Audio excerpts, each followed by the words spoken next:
नमस्कार आपण माने देखुचंती भंजदूत न्यूज मु संजना नजर पकाइबा नुआपड़ा जिला खबर उपरे।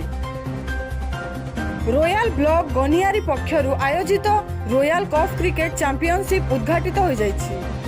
एही टूर्नामेंट रे 16 गोटी दल भाग नै छथि। आज प्रथम दिन रे मुख्य अतिथि भाबे हेमंत कर उद्घाटन करथिले। मानिगुड़ा सरपंच राम सिंह माझी सम्मानित अतिथि भावे जोग देथिले।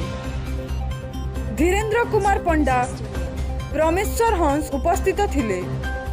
आजिर प्रथम मैच रे जड़ामुंडा और खईभाड़ी मध्य रे होइतिला। खईभाड़ी टॉस जीति प्रथमे फील्डिंग करथिले। जड़ामुंडा 10 ओवर रे 4 विकेट हराई 71 रन करिथिला परे खईभाड़ी दल 2 ओवर 1 बॉल रे विजय होइतिला। द्वितीय मैच मानिगुड़ा और रजना मध्य रे होइतिला। एथिरे रजना विजय हासिल करथिला। परे द्वितीय मैच खईभाड़ी और रजना मध्य रे होइतिला और रजना दल विजय हासिल करी सेमीफाइनल रे प्रवेश करथिला। कार्यक्रमर दायित्व अंबार भाई नेथिले।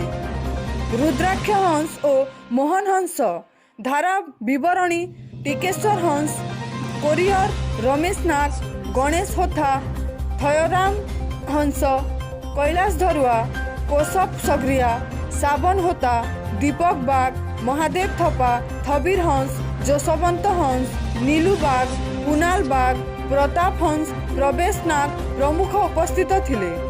नुआपड़ारू हरेराम करुआ रिपोर्ट भंजदूत न्यूज।